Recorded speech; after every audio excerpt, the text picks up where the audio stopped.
오늘 말씀의 제목은 중보자를 선명하게 드러내는 성경이란 제목으로 말씀을 나누겠습니다. 우리는 하이델베르그 일주일부터 4주일까지 우리 죄와 비참함이 무엇인지를 보았습니다. 그리고 하이델베르그 교리문답 5주일부터 우리의 구원에 대해서 고백하는데, 그 구원의 고백의 첫 시작은 무엇이냐면 예수 그리스도 외에는 다른 구원주가 없음을 강조하고 있습니다. 예수 그리스도 외에 다른 구원주가 없음은 인간의 본성이 죄를 지었으므로 인간의 본성이 죄값을 치러야 하고, 오직 의로운 사람만이 다른 사람의 죄를 대신하여 갚을 수 있기 때문에 예수께서는 참 사람이 되셔야 된다고 말씀합니다. 동시에 중보자이신 예수 그리스도는 참 하나님이셔야 됩니다. 왜냐하면 오직 하나님만이 우리의 죄에 대한 하나님의 진노를 감당하실 수 있기 때문이라는 것이죠. 그래서 우리는 5주일에서 오직 예수 그리스도 외에 다른 구원은 없다, 다른 중보자는 없다는 것을 강조했고, 이제 6주일에 넘어와서 16문과 17문에서 예수께서, 중보자께서 참 사람인 이유와 참 하나님이심을 설명을 들었습니다. 이게 지난주까지의 내용입니다.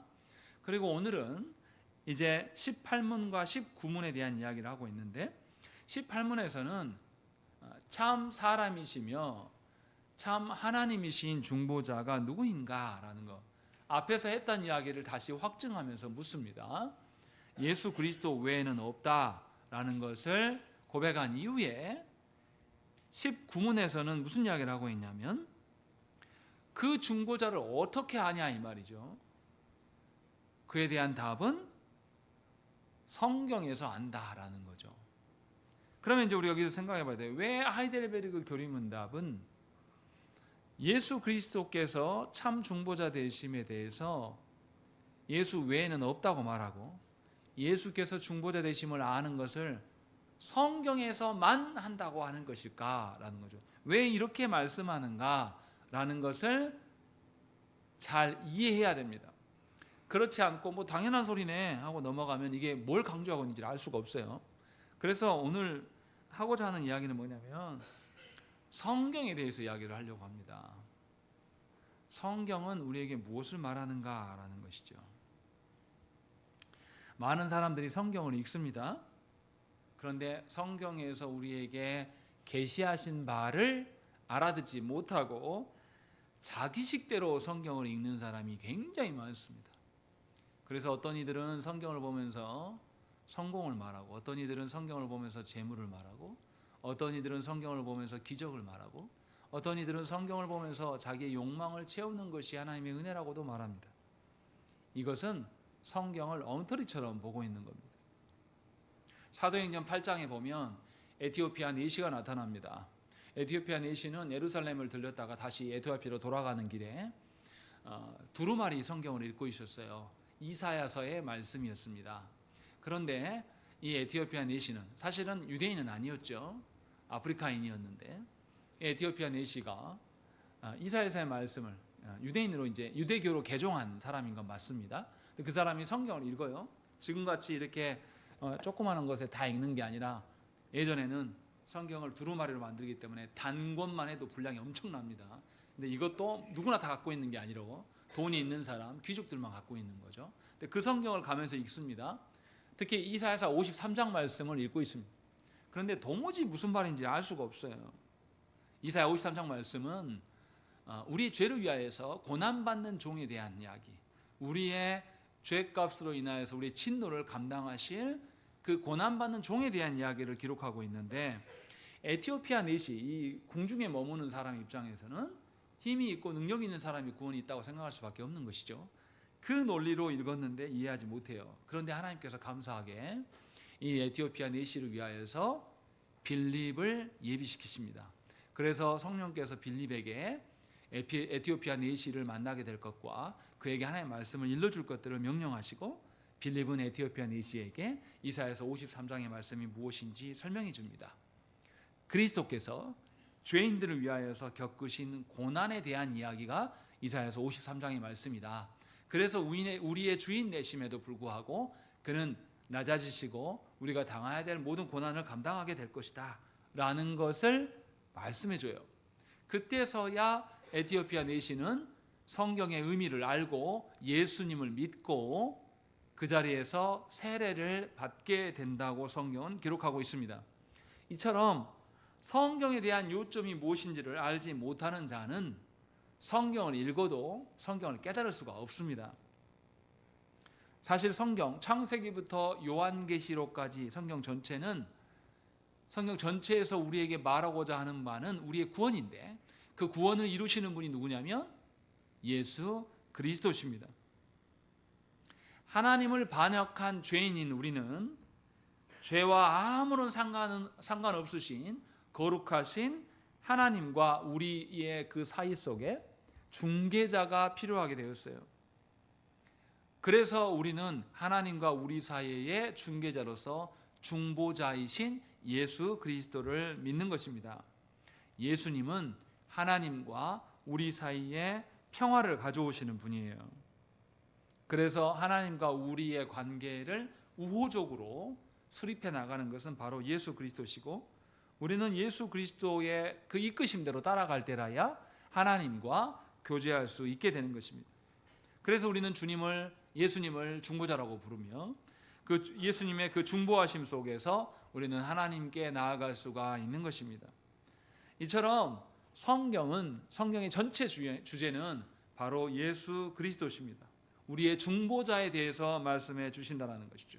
그러니 성경을 읽고 우리의 구원에 대해서 우리의 중보자에 대해서 예수 그리스도에 대해서 알지 못한 채로 성경을 읽으면서 성공이네 질병이네 기적이네 라고 말하는 것은 하나님의 구원과 아무런 상관이 없는 겁니다. 그런데 너무나 많은 사람들이 아직도 성경을 읽으면서 성경이 무엇을 말하는지 알지 못하는 경우가 허다합니다. 그냥 자기가 보고 싶은 대로. 그래서 성경을 통하여서 하나님을 발견하는 것이 아니라 인간적인 사랑을 말하는 사람도 있어요. 그래서 뭐가 있습니까? 사랑은 언제나 오래 참고, 이 노래를 누가 부릅니까? 안 믿는 사람들도 다 부르고 있어요. 교회가 이것을 용인해 주고 있습니다. 또 그 시대가 지나고 나니까 뭐랍니까? 당신은 사랑받기 위해 태어난 사람, 이런 이상한 말을 가지고 와서 교회가 부르다가 세상 사람들이 들어보니까 좋네, 그럼 우리도 부를 거야. 근데 교회가 용인해 줍니다.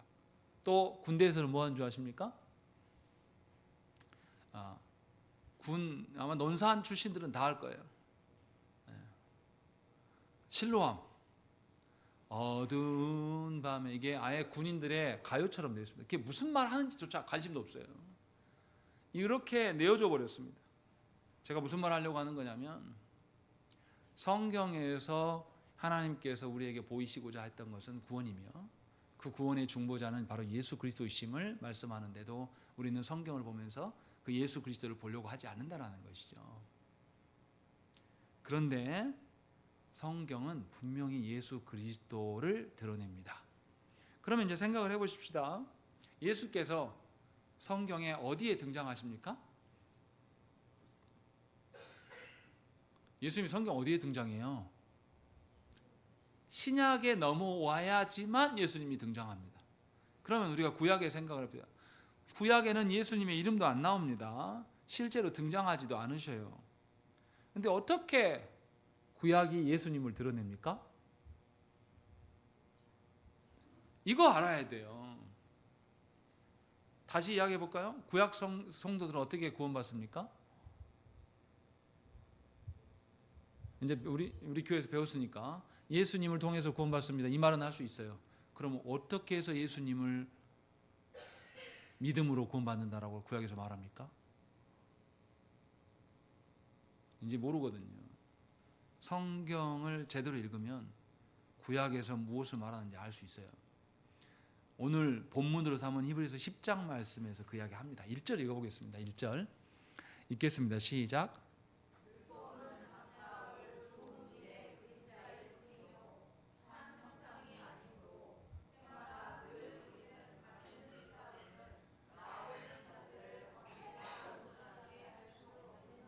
1절에 힌트가 다 나와 있어요. 구약에서는 하나님의 율법에 근거한 제사로 죄 용서를 하나님 허락하셨어요. 그래서 구약에서는 예수님의 그림자를 말씀합니다. 예수님을 직접적으로 말하지는 않지만 예수님의 대략적인 것에 대해서 설명해 주는 것이 구약의 율법의 조항들입니다. 그림자가 뭡니까? 그림자를 보면 우리 그런 거 있잖아요. 뭐 만화 영화나 영화에서 이렇게 거대한 존재가 나타날 때 이렇게 막 싸우고 있는데 내가 와 우리 편이 이기고 있다 하는데 갑자기 큰 거인이 쿵쿵쿵 하고 그림자만 보면 어떻습니까? 우리가 막 놀래요. 제가 예전에 좋아했던 게임 중에 스타크래프트라는 게임이 있습니다. 근데 거기서 마린이 병사가 막 외계 종족하고 싸우고 있어요. 막 싸우고 있는데 막 몰려요. 너무나 숫자가 많아서 이제 막 자기 동지들이 막 죽는단 말이죠. 죽을 순간인데 갑자기 하늘에서 검은 그림자가 이렇게 나타나요. 우주선이요. 확 나타나요. 그럼 이제 마린들이 어떻게 합니까? 땅에서 싸우는 사람들이 힘을 딱 얻으면서 동료한테 위를 보라고 손가락질을 합니다. 위를 보니까 엄청난 우주선이 와서 우리 이제 그 물리치는 그림자만 봐도 그 존재를 느낍니다. 무슨 말 하고 싶은 거냐면 왜 구약 성경에서 예수 그리스도의 그림자를 말하냐라는 거죠. 예수 그리스도의 계심과 오실 것에 대해서를 나타내기 때문에 그림자라고 이야기합니다. 그러나 구약 성경에서 아예 대놓고 그 오실 분이 예수님입니다. 그분이 이렇게 오실 겁니다. 라고 상세하게 설명하지는 않아요. 그래서 그림자를 통해서는 그 사람의 성품이나 그 존재를 사랑하거나 이렇게 할 수는 없어요. 다만 무엇을 알 수 있냐면 그림자를 통해서 그런 존재가 있구나 라는 정도는 알 수가 있습니다. 그래서 벨직 신앙고백서는 구약은 그림자의 시대라고 말합니다. 예수 그리스도 중보자에 대한 것에 그림자에 대해서 설명하기 때문이에요. 하이델베르그 교리문답은 구약에 나타난 예표에 대해서 말해주는데 구약에는 그리스도가 누구이고 무엇을 하실지에 대한 그림자만을 보여줍니다. 그러니까 창세기부터 말라기까지 예수님의 실체는 말하지 않아요. 부분 너희의 메시아는 이럴 것이다 라고만 설명을 한다는 것이죠. 그러면 구체적으로 구약 성경에서 어떻게 말하는가라는 거죠. 제일 확실한 게 예수 그리스도의 약속이 처음 등장하는 게 어디입니까? 창세기 3장 15절 말씀이에요. 우리 교회에서 설교 좀 들었다 하면 맨날 나오는 구절. 이 정도는 이제 좀 입에 배워야 되지 않겠습니까? 이 정도 안 배우면 정한교회 성도 아니잖아요. 네. 예수 그리스도에 대한 처음 언급이 창세기 3장 15절에 나옵니다. 이 언약이 예수 그리스도에 대한 약속이 성경에 나오는 모든 언약의 기초가 됩니다. 그래서 매우 중요한 것이죠. 아담과 하와가 범죄함으로 말미암아서 뱀에게 사망의 겁박을 당할 때에 그 일이 있자마자 하나님께서는 오셔서 뭐라고 말씀하십니까? 여자의 후손이 뱀의 머리를 상하게 할 것이다, 깨트릴 것이다 라는 것들을 말씀해요. 그래서 사탄에게 치명타를 가함으로써 너희가 더 이상 죄에 빠져서 사망으로 위협받을 일이 없게 하실 것이다 라는 것을 알려주는 것이 이미 에덴 동산에서부터 하나님께서 우리에게 주신 약속입니다. 그러니까 창세기부터 예수 그리스도를 드러내 보여주고 있는 것이죠. 또 창세기 때만 한 번만 말씀하시고 마신 게 아니에요. 하나님께서는 이스라엘의 선조, 족장들에게도 더 많은 약속을 하십니다. 족장들이 누굽니까? 아브라함과 이삭과 야곱과 같은 인물들, 이스라엘의 그 선조가 되는 인물들이 족장들인데 하나님께서는 그들에게 어떻게 구원하실지에 대해서 반복해서 계속 약속으로 말씀하십니다. 하나님은 그들의 죄와 그 죄가 마땅히 받아야 될 정죄로부터 구원하실 것들을 말씀하셔요. 누군가가 오실 것인데 그 상황을 바로 잡을 것이다 라는 것. 그래서 하이델베르그 교리문답에서도 하나님께서 복음, 좋은 소식을 족장들을 통해 선포하셨습니다 라고 말해요. 거기 써져 있죠. 여기 읽겠습니다. 거룩한 19문 답입니다. 시작. 거룩한 복음에서 압니다. 하나님께서는 이 복음을 처음에 낙원에서 친히 계시하셨고, 여기 낙원이 어디입니까? 에덴 동산을 말하는 겁니다. 아담과 하와가 타락하자마자 창세기 3장 15절에 약속하신 것을 말하는 것이고, 그 다음에 후에는 족장들과 선지자들을 통해 선포하셨으며 라고 말하는 것이죠. 분명하게 족장들에게 하나님의 구원에 대해서 언급을 하였다라고 말하고 있는 것입니다. 그래서 족장들은 복음을 전파하는 자로 살아간 것입니다. 이것을 구체적으로 성경 어디에서 볼 수 있습니까? 예수 그리스도의 부활에 대해서 말하고 있는 성경, 족장들 기록 중에서 창세기 22장에 하나님께서 하나밖에 없는 아들 이삭을 아브라함에게 바치라고 명령하십니다. 그때 아브라함이 이삭을 바치러 가요. 그런데 어떻게 갑니까? 히브리서 말씀에서 아브라함이 뭘 알고 갔다 그래요? 하나님께서 부활시키실 것을 알고 갔다고 이야기합니다. 그래서 하나님 명령하신 산에 이르기 전에 3일 길에 남겨놓은 것 중에서 아브라함이 어떻게 합니까? 이 자기의 종들은 남겨놓고 누구하고만 올라가요? 이삭과 자기만 올라갑니다. 그리고 이삭에게 장작만 메고 가라 그래요. 근데 이삭이 보니까 뭐가 없어요. 재물이 없단 말이죠. 그래서 이삭이 묻습니다. 재물은 어디 있습니까? 아브라함이 뭐라고 하죠? 하나님이 준비하실 것이다. 그렇게 해서 올라가서 죽이려고 했을 때 하나님께서 멈추게 하십니다. 그리고 하나님이 덤불에 뿌리 메어 있는 그 재물을 준비하시고, 그래서 그 땅을 아브라함이 뭐라고 합니까? 뭐라고 부릅니까? 여호와 이레라고 말하는 거죠. 거기서 그 재물이 누구를 상징합니까? 예수 그리스도입니다. 너희 보고 그 불의한 것에 대해서 죄값을 치르라고 하시지 않고 장차 하나님께서 준비하신 재물 어린 양이 오게 될 것이다 라는 것을 보여주는 것이 창세기 22장의 말씀이에요. 또한 창세기 22장에는 그것만 있는 게 아닙니다. 종들에게 아브라함이 뭐라고 말합니까? 내가 제사하고 우리가 돌아올 것이다 라고 이야기를 해요. 하나님께 이삭을 바치면 누구만 돌아옵니까? 자기만 돌아와요. 그럼 이렇게 말해야죠. 제사하고 나만 돌아올게, 이렇게 말하지 않습니까? 근데 성경은 뭐라고 하냐면 분명하게 우리가 돌아온다 라고 말씀해요. 히브리서 기자도 아브라함이 부활을 알았다라고 이야기를 합니다. 그러니까 예수 그리스도의 부활하심에 대한 것도 창세기 22장에서 이미 이야기를 하고 있는 거죠. 이것을 명확하게 그 예수님이 그 덤불에 걸린 어린 양으로서 오실 것이다 이렇게 말하진 않아요, 창세기에서. 그런데 그 죄값을 대신 담당할 그 양을 누가 준비하셨다? 하나님이 준비하실 것이다 라고 희미하게 설명해 줍니다. 근데 하나님께서는 족장들에게만 말한 게 아니라 선지자들에게도 말씀해요. 앞에서 언급했던 이사야 53장 말씀에 보시면 아주 분명하게 사람들에게 멸시받고 버림받은 메시아, 그 메시아가 우리가 보기에는 별것도 아닌데 그가 질고를 지고 우리의 슬픔을 지게 될 것들을 이사야 53장 말씀에서 이야기를 해요. 거기 대놓고 이야기합니다. 우리의 허물 때문에 찔리고 우리 죄악 때문에 상하실 그분이다 라고 설명을 하는 거예요. 이처럼 이사야 53장은 우리의 죄값을 대신 담당한 대속 제물이 되실 예수 그리스도에 대해서 이야기를 합니다. 그 말씀을 전하는 때는 아직 사람들이 어둠 가운데 있습니다.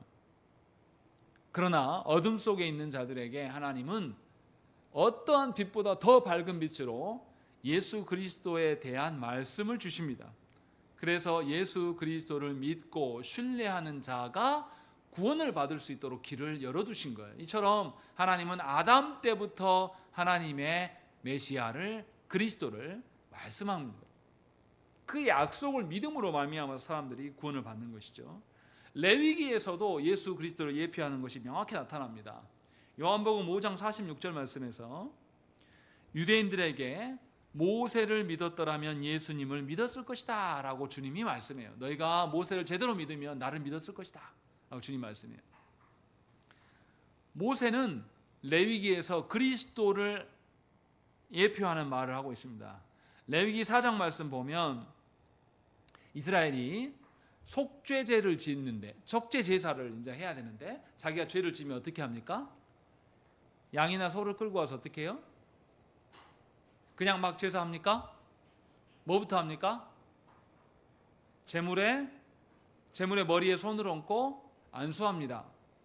안수하는 의미는 뭐죠? 나의 죄가 그에게 넘겨지는 것. 그래서 내가 죽어야 되는데 누가 대신 죽는 것.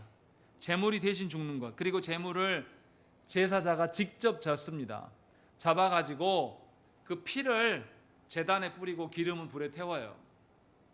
그렇게 해서 하나님께 죄 사함을 받는 것에 대한 속죄제에 대한 이야기가 레위기 4장에 등장합니다. 그래서 그 속죄제를 통하여서 하나님은 그의 죄를 용서해 주시고 하나님과 화해하게 되고 평화를 이루게 되는 것을 레위기 4장 31절과 35절 말씀에서 반복해서 이야기를 하고 계신다는 것이죠. 그러면 레위기 4장 말씀이 어떻게 예수 그리스도를 예표합니까? 세례 요한이 말했듯이 예수 그리스도는 하나님의 어린 양입니다. 그는 우리 죄를 대신하여 희생되었고 이스라엘 사람들이 희생양의 머리에 손을 얹어서 그에게 죄가 전가된 것처럼 예수 그리스도께서 우리의 모든 죄를 담당하심으로 말미암아서 우리가 죽게 되고 예수께서 죽으심으로 우리는 나음을 입게 된 것입니다. 그래서 구약의 제사는, 구약의 제물은, 어린 양은 예수 그리스도를 드러내는 것임을 우리는 알 수 있어요. 구약에서는 반복적으로 어린 양을 피를 흘려야 됩니다. 그런데 하나님께서는 신약에 와서 예수 그리스도로 말미암아 단번에 한 번에 피 흘리심으로 모든 죄를 다 사하십니다. 그래서 우리는 성찬할 때 예수 그리스도의 몸뿐만 아니라 예수 그리스도의 피를 마십니다. 그 의미를, 제물의 피를 가져다가 뭐 합니까? 하나님 앞에 성소에서 뿌리고 제단에 뿌리거든요. 피로 말미암아 네가 깨끗게 되었다라는 것을 보여주는 것이 레위기의 말씀이에요. 그래서 레위기의 제사들을 통하여서 우리는 예수 그리스도의 그림자를 발견할 수가 있는 것입니다. 예수 그리스도의 전부를 말하지는 않아요. 그러나 하나님께서 장차 우리의 어린 양으로 우리의 죄값을 담당하실 분을 보내실 것들을 보여줍니다. 그러니까 제사할 때마다 이스라엘 백성들은 하나님의 약속을 고대함으로 제사했을 거예요. 제사를 한번 치르는 걸 생각을 해보세요. 제사 드리러 나올 때마다 여러분들 제물을 준비한단 말이죠. 양이나 소를 끌고 와서, 그리고 끌고 온 거 그 양을 누가 잡아요? 여러분들 직접 잡아야 한단 말이죠. 잡겠어요? 얼마나 고생스럽습니까? 저도 어렸을 때 저희 집 개를 여러 번 잡아봤는데 잘못 잡으면요 안 죽었는데 죽은 줄 알고 불태우고 있는데 얘가 도망가 버렸어요. 그 잡으러 자전거 타러 한참, 잡기 정말 힘듭니다. 짐승들 죽을 뻔하다 살아나오면 보통 힘든 게 아니에요. 그거 잡으려고 형이랑 자전거 타고 엄청 쏟아냈습니다. 결국은 잡아서 이제 잡아먹긴 했지만, 제가 경험한 건 그때 딱 죽기까지만이에요. 그 뒤에 배를 가르고 내장을 꺼내고 씻고 이거는 다 누가 있겠습니까? 제 어머니 몫이에요. 근데 제사할 때마다 이걸 한다고 해보세요. 여러분들 하나님께 제사로 나와서 이걸 계속하면 어떻게 되겠습니까? 여러분들 칼 안 다뤄보셨죠? 칼로 이렇게 개하고 양이 더 크겠죠? 배 가루고 한번 해보면 여러분 손 어떻게 될 것 같아요? 상해요. 안 해본 사람이 칼질하면 내 손이 먼저 망가집니다. 예배 드릴 때마다 와가지고 칼에 찔려갖고 가요. 이 고생을 계속하는 겁니다. 왜 한다고요? 내가 지금은 내가 어린 양을 잡고 하나님 말씀하신 대로 하는데 훗날에 누가 오신다? 하나님의 약속하신 분이 오셔서 단번에 이 일들을 행하실 것들을 믿기 때문에 그 일을 하는 겁니다. 그래서 생각을 해보세요. 하나님께서 얼마나 철저하게 교육시키셨는가. 제사할 때마다 하나님의 약속을 생각할 수밖에 없어요. 그렇지 않겠습니까? 제사하는 과정이 우리처럼 예배하는 과정이 그냥 1시간 하고 훅 가는 그런 과정이겠어요? 아니, 하나님께 제사로 나오는데 와서 내가 내 양 안수기도 하고 내 양 다 잡고, 잡으면 양 어떻게 하겠습니까? 털 다 벗겨내고 또 꺼죽 딱 더 벗겨내야 되고 그 과정 전부 다 거쳐야 가지고 다 준비된 것 가지고 제사하는 거란 말이죠. 그러니까 할 때마다 무슨 생각하겠어요? 내 죄에 대해서 생각하시고 하나님께서 내 죄의 용서하심에 대해서 몸으로 체득하겠지 않습니까? 피 튀기면서 또 짐승의 배를 가르면 어떻습니까? 냄새가 구수하고 좋습니까? 아니에요. 냄새가 노린내가 팍 올라와요. 이런 게 몸으로 체득돼야 돼요.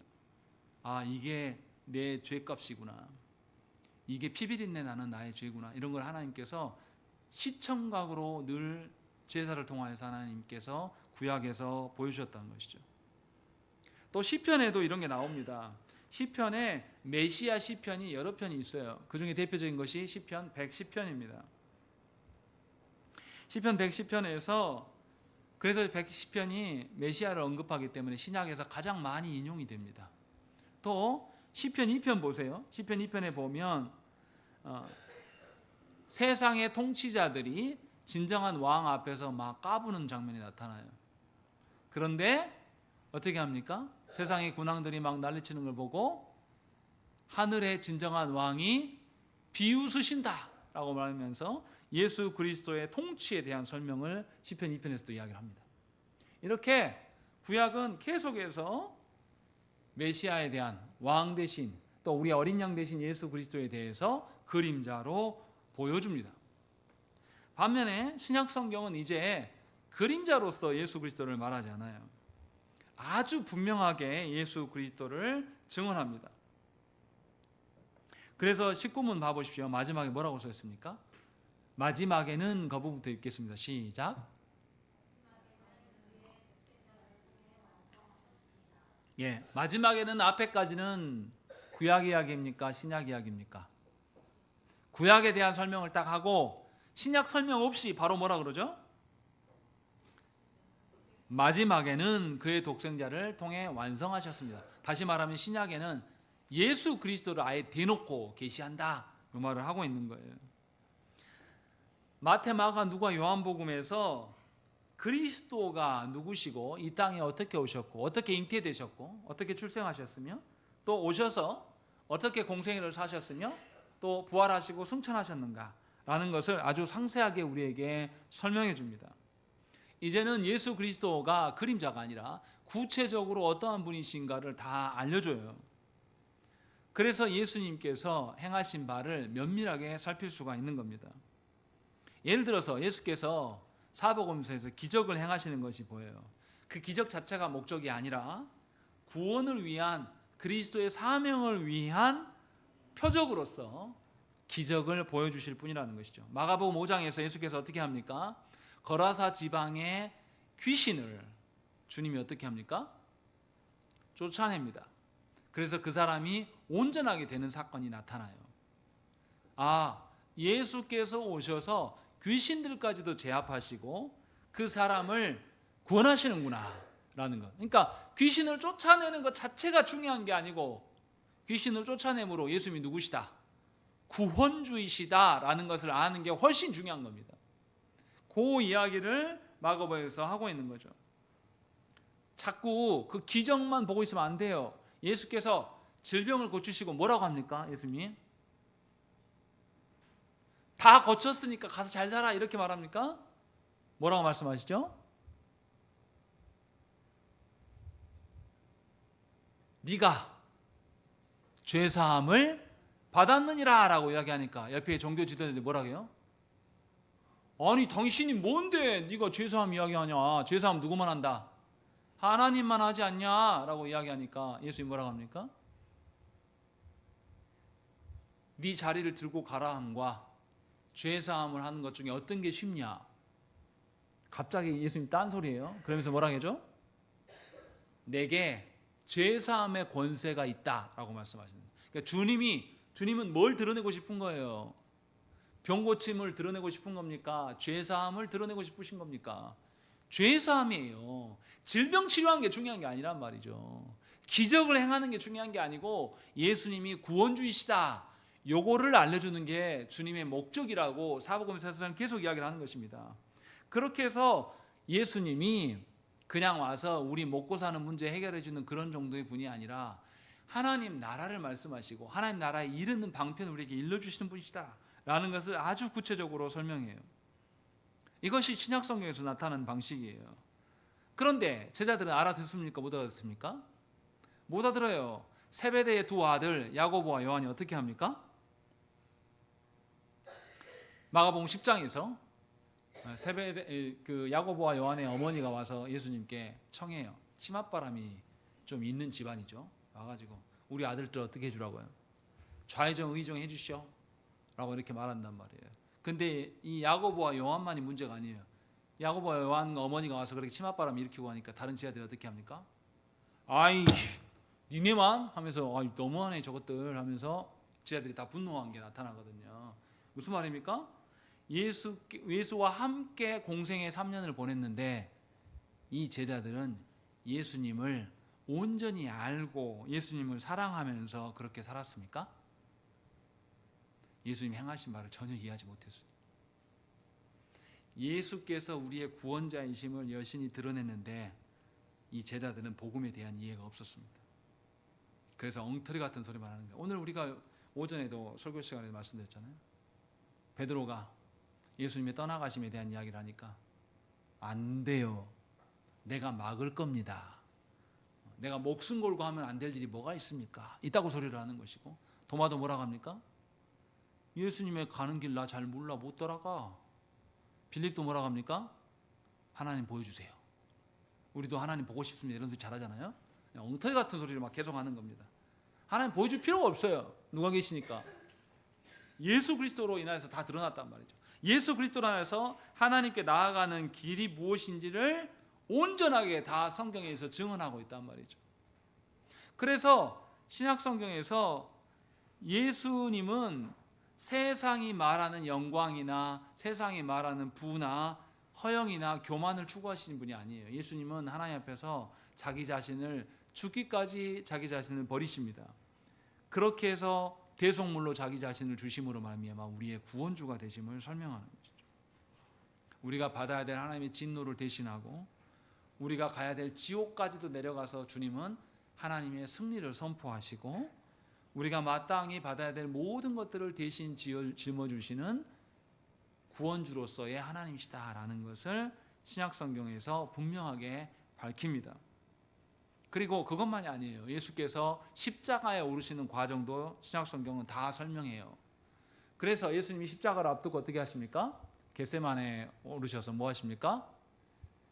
기도하시는데 우리처럼 기도하신단 말이죠. 육신의 고통만이 십자가가 아니에요. 하나님으로부터 버림받음이 있기 때문에 주께서 고뇌하시는 장면이 나타납니다. 사람으로서. 그리고 또 예수께서 어떻게 하십니까? 십자가 위에서 시편 22편 1절의 말씀을 그대로 행하신 거죠. 나의 하나님, 나의 하나님, 어찌하여 나를 버리셨나이까? 라고 이야기하는 것이죠. 하나님으로부터 버림받음이 얼마나 크고 그것이 하나님의 진노로 인함인 것을 우리에게 알려줍니다. 또 예수님은 성만찬을 통해서도 우리가 어떤 방식으로 하나님께 받아들여지는가를 알려줘요. 우리가 예수 그리스도의 살과 피를 먹고 마심으로써 예수 그리스도의 그 희생하심이 우리에게 적용되고 예수 그리스도의 연합됨으로 말미암아서 우리는 하나님께 수용된다. 그래서 예수 그리스도의 죽고 부활하심이 성내에서 온전히 드러나는 것이죠. 그래서 이제는 사탄이 더 이상 예수 그리스도의 죽고 부활하심, 사망을 이기시는 그 권세 앞에서 우리에게 사망으로 위협할 수가 없어요. 왜냐하면 우리도 예수님과 같이 부활할 존재이기 때문에. 신약 성경은 이처럼 이러한 모든 것들을 우리에게 설명해 줍니다. 그래서 히브리서 10장은 이것을 아주 대놓고 설명하고 있는 거예요. 보세요. 1절 보세요. 우리가 아까 읽었던 말씀은 율법은 장차 올 좋은 일의 그림자일 뿐이다 라는 거예요. 이거 구약에 대한 이야기를 하고 있죠. 구약에서 율법을 강조하니까 참 형상이 아니므로 해마다 늘 드리는 같은 제사로는 나온 자들을 언제나 온전하게 할 수 없다라고 이야기를 합니다. 구약의 한계, 구약에서는 뭘 드러낸다고 그랬죠? 예수 그리스도의 그림자만 드러내기 때문에 반복적으로 하는 것으로 만족시킬 수 없다라는 것, 그 한계가 무엇인지를 설명해 줍니다. 그런데 신약에 와서는 실체가 있다라고 이야기를 해요. 그래서 4절에 뭐라고 합니까? 이는 황소와 염소의 피가 능히 죄를 없이 하지 못한다라고 이야기하는 거죠. 구약의 한계를 명확하게 설명해요. 그리고 그래서 하나님은 신약에 와서 어떤 방식으로 쓰시냐라는 것이 5, 6, 7절의 말씀이에요. 5, 6, 7절의 말씀은 시편 40편 6절부터 8절 말씀을 그대로 인용한 겁니다. 우리 한번 읽어보겠습니다.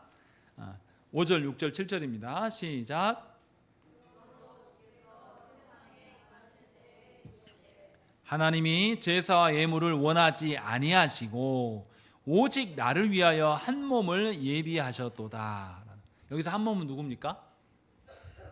예수 그리스도. 그 다음 읽겠습니다. 시작. 아니하시나니 이에 내가 말하기를 하나님이여 보시옵소서 두루마리 책에 나를 가리켜 기록된 것과 같이 하나님의 뜻을 행하려 왔나이다 라는 것이죠. 이 말씀이 이미 시편의 말씀이 있다라는 거죠. 예수께서 하나님께서 구약의 성경 두루마리 성경으로 나의 오실 것들에 말씀하셨는데 내가 그 성경대로 행하려고 여기에 왔습니다 라는 것, 예수님의 고백이 이미 구약에서 밝혀주고 있고, 그래서 예수님으로 인하여서 모든 구약의 제사를 대체한다. 구약의 그림자만 보여줬던 것이 신약에서는 그 실체를 완전히 보여주기 때문에, 실체가 이미 와버렸으면 그림자는 필요합니까? 필요하지 않습니까? 더 이상 필요치 않는 거예요. 그러니까 예수 그리스도로 말미암아 성도된 우리들은 구약의 방식으로 하나님 앞에 서면 안 돼요. 자꾸만 성찬을 제사처럼 생각하는 분들이 있습니다. 제사 아닙니다. 우리가 드리는 이 예배당을 성전이라고 부르는 사람이 있습니다. 성전 있습니까? 없습니까? 지금 우리 시대에 성전이 있어요? 없어요? 왜 없습니까? 예수께서 성전을 파괴하셨어요. 그리고 누가 성전이라고 말합니까? 예수 그리스도의 몸된 성도들이 성전되게 하셨다라고 말씀하셨어요. 그래서 예수님의 오심으로 말미암아서 우리는 어느 곳에서나 예배할 수 있고 어느 곳에서나 하나님께 기도할 수 있어요. 구약의 성도들은 어떻게 했습니까? 무조건 성전에서 하나님 정한 곳에서만 예배하고 기도했어요. 그런데 신약의 성도 예수께서 오심으로 말미암아서 이제 그 실체가 만천하에 드러났어요. 그러니 우리에게 필요한 것은 무엇입니까? 예수 그리스도입니다. 그래서 그 실체 대신 예수님이 오셨기 때문에 구약의 제사라든지 구약의 방식이라든지 구약의 어떠한 것에 매일 이유가 없어요. 이제는 그게 아니라 우리는 예수 그리스도에게 매여야 돼요. 그런데 중요한 것은 이제 여기서부터입니다. 우리가 예수 그리스도께 어떻게 매입니까? 예수 그리스도와 어떻게 연합합니까? 지금 다 설명했잖아요. 구약은 예수 그리스도의 그림자만을 말한다. 신약은 그리스도 그 자체를 상세하게 말씀한다. 그럼 우리가 어떻게 그리스도와 연합될 수 있습니까? 어떻게 그리스도와 교제할 수 있습니까? 그리스도가 누구신지 상세히 말씀해주는 성경을 통하여서 그리스도를 알고 그리스도를 온전히 따를 수 있게 하신다라는 것이죠. 그런데 성경을 읽어도 우리가 다 알지 못해요. 그래서 성경을 깨닫게 하시기 위해서 누가 일하신다? 성령님이 역사하셔서 그 그리스도를 우리에게 분명하게 보여주신다는 것입니다. 생각을 해보세요. 저와 제 아내가 지금 결혼한 지가 16년? 네. 서로에 대해서 결혼 전보다 더 많이 알까요? 더 모를까요? 그럼 다르게 물어볼게요. 결혼하기 전에 교제할 때 서로에 대해서 더 애틋할까요? 지금이 더 애틋할까요? 이건 부부마다 다릅니다. 일반적으로 우리는 뭐 결혼 전에가 더 뜨거웠다 이딴 소리 해요. 그런데 결혼 전이 더 뜨거웠다고 말하는 사람은 16년간 같이 산 것이 허송세월 산 겁니다. 왜 결혼 전이 더 뜨거웠다고 말합니까? 그때 내 뜻 다 받아줬거든요. 그게 사랑이라고 생각하니까 결혼 전에 더. 그러면 결혼해서 16년간 같이 산 거는 허망하게 산 겁니다. 서로한테 관심 없이. 그게 아니고 지금이 더 애틋해야 돼요. 갈수록 더 애틋해져야 됩니다. 무슨 말입니까? 함께 살아온 기간에서 서로의 실체를 잘 알게 됐어요. 우리는 사람이라 우리의 실체의 본성이 드러나면 드러날수록 더 추접스럽고 더러워요. 실망스러워집니다. 그런데 정말 사랑하면 그의 연약한 부분이 그러하기 때문에 이제 내가 기다려줄 수 있고 그 연약함 중에도 상대가 나를 위하여서 애쓰는 것을 발견하기 때문에 더 깊이 그를 포용하고 수용할 수 있게 되는 것이죠. 이것이 이렇게 살아야지만 16년 동안 잘 살았구나, 정말 두 사람이 사랑하면서 살았구나라고 말할 수 있는 겁니다. 제가 무슨 말을 하려고 하는 거냐면 우리가 예수 믿었다라고 말하면서 예수님에 대해서 성경이 뭐라고 말씀하시는데 그건 아무런 관심도 없고 예수님 난 처음부터 질병 치료함으로 예수 믿었으니까 지금도 질병이 하나님입니다 라고 말하는 것은 수십 년간 예수를 믿었음에도 불구하고 예수님과 애틋하게 보낸 나날이 없다고 스스로 말하는 겁니다. 예수님에 대해서 관심이 없어요. 자기 마음대로 산 거예요. 그냥 쭉. 그래서 신앙생활 어떻게 하셨습니까? 라고 말하면 대부분의 성도들이 뭐라고 합니까? 나 신앙 제일 좋을 때가 언제였다? 나 젊었을 때 예수님 처음 만났을 때 기도원에 가가지고 은혜 받고 막 눈물 콧물 쏟 그때가 너무 좋았는데 그 뒤로는 별로 없네. 주님과 함께 산 게 아니에요. 지 혼자 산 거예요. 지 혼자. 이래놓고 신앙생활 했다고 말합니다. 나 교회 몇 년 있었어. 나 이 교회 개척 때부터 있었어. 헛소리입니다. 하이델베르 교리문답은 이것을 강조하고 있는 거예요. 너희의 중보자 되신 그 예수 그리스도를 어디에서 명확하게 말한다. 신구약 성경에서 피할 수 없게 아주 정확하게 다 계시하는데 과연 너는 그 그리스도와 함께 교제하며 살고 있는가? 이것을 묻고 있는 겁니다. 그래야지만 구원을 알 수 있다라고 말하는 거예요. 일주일부터 4주일까지 우리의 죄와 비참에 대해서 설명하고 5주일부터 그리스도 외에는 구원이 없어요 라고 말한 다음에 6주일 넘어와서 말하면 그 예수 그리스도가 너희의 구원되려고 하나님도 대변하시고 사람도 대변하신 분이야 라고 설명하고 그 예수님을 어떻게 알 수 있냐? 성경에 기록해서 너희에게 이미 줬고 성령께서 역사하시면서 그 일을 도모하신다. 그러면 우리가 신앙생활을 해나가면 해나갈수록 누구에 대해서 더 잘 알 수밖에 없어요? 예수님에 대해서, 하나님의 어떠하심에 대해서 알 수밖에 없지 않겠는가라는 거죠. 그래서 다시 물으면 이런 겁니다. 여러분들에게 성경은 무엇입니까? 라는 거죠. 성경을 읽으면서 성공을 말하는 사람, 성경을 읽으면서 우리 집안의 어려움을 해결하기를 바라는 사람, 성경을 읽으면서 우리 자녀가 잘 되기를 바라는 사람, 성경을 읽으면서 돈이 많아지기를 바라는 것, 하나님과 아무런 상관이 없는 것, 다 정신 나간 것들이에요. 그런데 한국교회는 그것을 이야기합니다. 성경을 이야기하면서 ABCD 성공론을 말하는 자가 여기저기 교회에 불려다니면서 강사로 쓰고, 성경을 말하면서 왕의 재정을 말하고 이런 사람이 교회에서 인기를 누리고 있는 현실. 하이델베르그 교리문답은 분명하게 이야기합니다. 당신에게 성경은 무엇입니까? 우리에게 성경은 무엇입니까?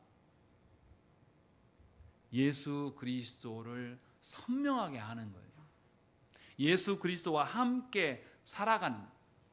그래서 하나님께서 우리를 결코 버리지 않으시고 하나님께서 예수 그리스도로 말미암아서 하늘의 영광을 취하게 살게 하셨다라는 것을 알면 우리는 성경을 읽으면서 감탄할 수밖에 없습니다. 성경을 읽으면서 나는 죽어도 괜찮구나. 내가 육신이 굉장히 연약하고 힘이 없고 또 내가 이 땅에서는 별 볼 일 없는 인간인데 나 이 땅 끝나고 나도 나에겐 소망이 있구나 라고 살아갈 수가 있는 거예요. 그래서 우리의 믿음의 선배들은 로마의 압제 속에서 잡히면, 예수 믿다가 붙잡히면 원형 경기장에 끌려가서 사자밥이 돼요. 원형장에 끌려가서 끓는 기름통에 던져진단 말이죠. 원형 경기장에 끌려가서 서로 칼로 짱에 찔려가지고 죽고, 또 어떤 사람은 십자가에, 살아남은다 해도 십자가에 화형시키는 그 일을 당하면서도 절대 예수 그리스도를 부인하지 않았습니다. 왜냐하면 지하 카타콤에서 살면서도 말씀을 통해서 누구를 만났기 때문에 예수 그리스도가 누구신지를 만났고 그분과 함께 교제하며 그 어둠의 기간들을 살았어요. 그래서 소망으로 산 것입니다. 하이델베르그 교류문답은 우리한테 그 이야기를 하고 있는 것이죠. 여러분들에게 성경이 예수 그리스도의 교제의 터가 되기를 빕니다. 우리 함께 기도하시겠습니다.